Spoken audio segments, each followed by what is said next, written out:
सभी छोटे बड़े श्रोताओं को सुनीता भटनागर का प्यार भरा नमस्कार। ऑडियो स्टोरीज के हमारे चैनल कहानी जगत में आप सभी का स्वागत है।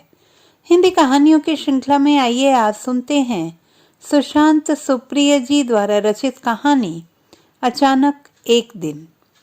वह कोई अनाम सा ठंडा दिन था जो सिमसिमी शाम में बदल गया था। जब दफ्तर का समय खत्म होने के बाद वह बाहर निकला तो हवा चुप थी। बाहर परिसर में उगे हुए ऐंठे पेड़ चुप थे। पार्किंग में मौजूद रोज अपनी ही दुम से झगड़ने वाला काला कुत्ता भी चुप था।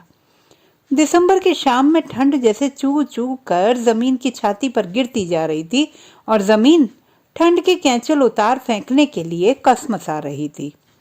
चाबी लगाकर उसने कार का इंजन ऑन किया। शीशा नीचे करके उसने म्यूजिक सिस्टम चालू कर लिया। गुलाम अली की गजल गाड़ी में गूंजने लगी। ये दिल, ये पागल दिल मेरा क्यों बुझ गया आवारगी। परिसर से बाहर निकलकर उसने गाड़ी राजपथ की ओर मोड़ ली।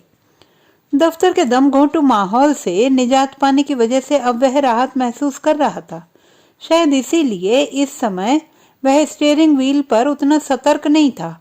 1 घंटे में उसे घर पहुंच जाना चाहिए। वहां पत्नी और बच्चे उसकी राह देख रहे होंगे। दूर सामने इंडिया गेट संतरी सा खड़ा था। गाड़ी के बैक व्यू मिरर में सूर्यास्त के बाद का विजय चौक जैसे नॉर्थ एवेन्यू की इमारत को अपनी गोद में समेटे हुए था। ठंडी हवा के झोंके देह में सिहरन पैदा कर रहे थे। अब सीने में जलन, आंखों में तूफान सा क्यों है, गजल गाड़ी में गूंज रही थी। ढलती हुई शाम के छुटपुटे में स्ट्रीट लाइट्स जल उठी थी। कारों की हेडलाइट्स ऑन होने लगी थी। उसने भी अपनी कार के सिंगल लाइट ऑन कर ली। यह वह समय था जब दिन की अंतिम रोशनी रात के पहले अंधेरे से मिलती है। आगे जनपद की क्रॉसिंग पर ट्रैफिक लाइट ग्रीन थी। एक्सीलरेटर दबाकर उसने गाड़ी की गति तेज कर ली। ठंडी हवा के झोंके उसकी देह में झुरझुरी पैदा कर रहे थे। उसने गाड़ी के शीशे ऊपर किए, तभी आंख के कोने से उसे रेड लाइट जंप करके ठीक उसकी ओर तेजी से आती एक बड़ी एसयूवी नजर आई। ब्रेक लगाने का वक्त नहीं मिला। पल के 100वें हिस्से से भी कम समय में एसयूवी गाड़ी ने बगल से उसकी गाड़ी में जोरदार टक्कर मारी। भयानक आवाज के साथ उसकी गाड़ी ने 3-4 कलाबाजियां खाईं और फिर उसकी आंखों के आगे अंधेरा छा गया। न जाने कितनी देर बाद उसे होश आया। गाड़ी के मुड़े तुड़े ढांचे में उसकी दबी कुचली देह फंसी हुई थी।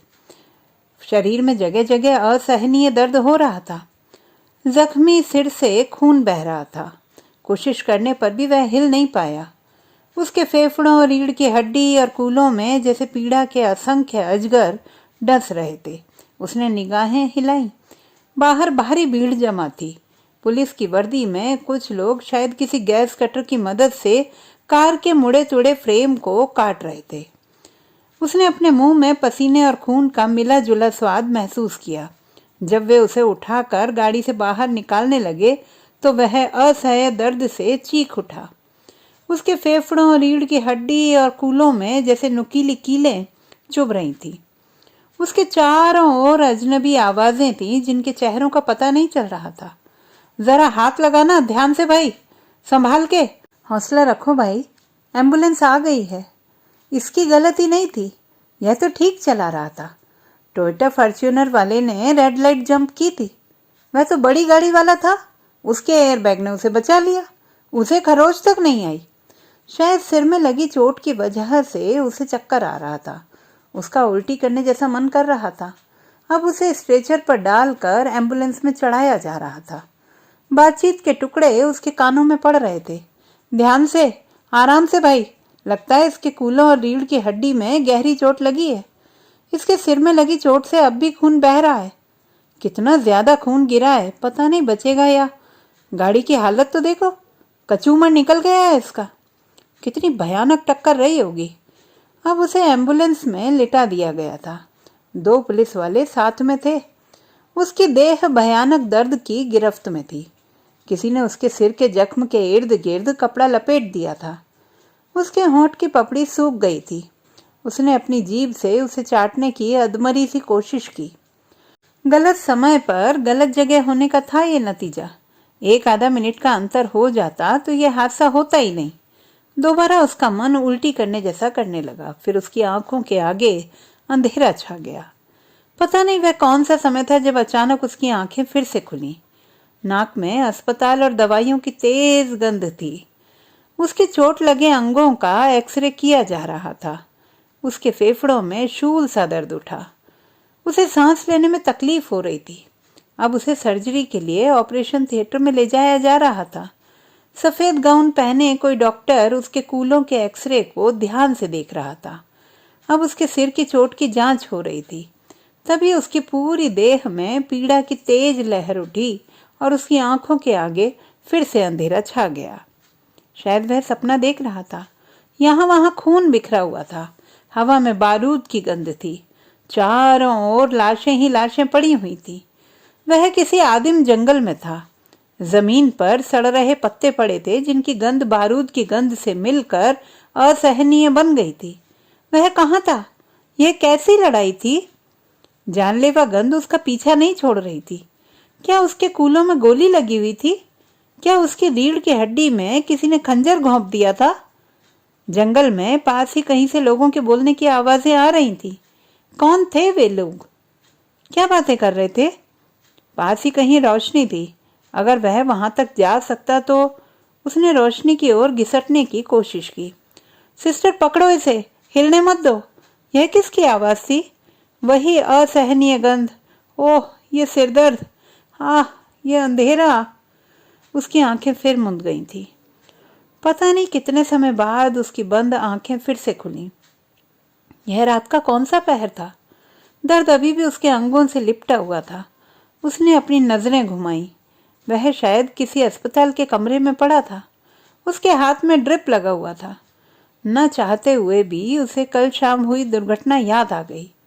एसयूवी की उसकी कार से हुई भीषण टक्कर। उसके मुंह से चीख निकल गई।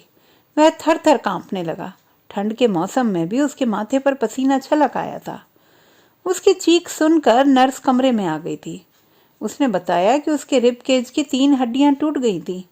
रीढ़ की हड्डी में भी चोट लगी हुई थी। उसके सिर की चोट में टांके लगा दिए गए थे। डॉक्टरों ने उसके टूटे हुए कूल्हे का ऑपरेशन करके वहां रॉड डाल दी थी। घबराइए नहीं, हमने आपके मोबाइल फोन से नंबर लेकर आपकी पत्नी को फोन कर दिया है। आपके घर वाले जल्दी ही आ जाएंगे, नर्स उससे कह रही थी।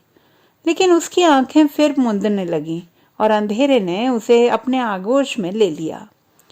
उसे लगा जैसे वह अपने पसंदीदा थिएटर में कोई मूवी देख रहा था। कोई डरावनी फिल्म थी।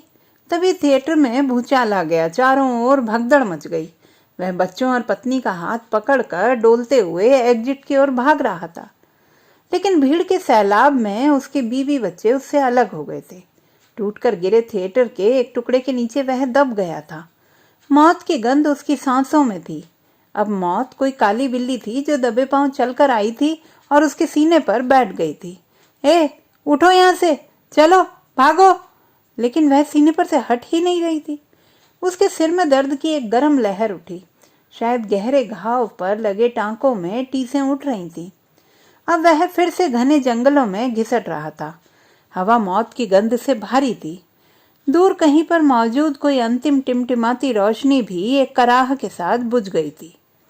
चारों ओर जंगली जानवरों की गुर्राहटों से भरा घुप अंधेरा था। अब वह किसी अंधे कुएं के तल पर पड़ा था। वह चीखना चाहता था पर उसके गले से कोई आवाज नहीं निकल रही थी। कुएं में मौत की तीखी गंध थी। अब वह किसी कैद खाने में था। उसके हाथ पैर जंजीरों से बंधे हुए थे। कोई उसकी नंगी पीठ पर लगातार चाबुक मार रहा था। अब मौत उसकी छाती पर आ बैठी थी। इस बार वह किसी लगड़बग्गे की शक्ल में मौजूद थी। उसके मुंह से सड़ रही लाश की दुर्गंध आ रही थी। अचानक उसकी आंखें खुल गईं। उसे सांस लेने में तकलीफ हो रही थी। क्या यही अंत की शुरुआत थी? अंधेरे को चीरती हुई कुछ धीमी आवाजें आ रही थीं। Sister, he is sinking. Quickly put him on life support system. खिड़की के बाहर एक मृत प्राय पीला चांद किसी पेड़ की शाखा में औंधे मुंह अटका पड़ा था, जैसे आखिरी सांसें ले रहा हो। उसकी आंखें फिर से मुंदने लगी थी। वह चीखना चाहता था, लेकिन सीने पर बैठे लगड़बग्गे ने अब उसकी गर्दन दबोच रखी थी। तो इसे यूं खत्म होना था, जीवन को अपनों से दूर किसी अस्पताल के कोने में, एक गुमनाम सी मौत। तो आज उसकी बारी थी। आह, अंधेरे का मुंह इतना काला क्यों था? अब वह घनी धुंध में रास्ता टटोल रहा था। धुंध के उस पार से उसके बेटे पलाश और बेटी शेफाली की प्यारी आवाजें आ रही थी। पापा, पापा! तभी एक नारी स्वर गूंजा। अरे, यह तो उसकी पत्नी की आवाज थी। कहाँ हो तुम सब? वह विकल होकर उन्हें ढूंढ रहा था। दूर कहीं से एक आवाज उसके कानों में आई। Oh God, we are losing him. अब दुस्वप्न में वह किसी गहरी खाई के मुहाने पर था। एक काले मुंह वाली रात उसके होंठ चूम रही थी।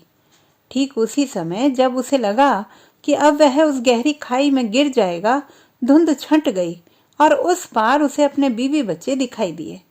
पापा, पापा, आप कैसे हो? जानो, हम आ गए। एक झटके के साथ उसकी आंखें खुल गईं। अस्पताल के उसके बिस्तर की बगल में उसकी पत्नी नेहा खड़ी थी, दोनों बच्चों को साथ लिए। खिड़की के बाहर सूर्योदय हो रहा था और चिड़िया चहचहा रही थी। उसने स्नेहिल आंखों से अपने बीवी बच्चों को देखा। बच्चे उससे लिपट गए थे। बीबी ने उसका हाथ अपने हाथों में ले लिया था और वह जान गया कि आज मौत का दिन कहीं और था। आज उसकी बारी नहीं थी, अभी जीवन शेष था।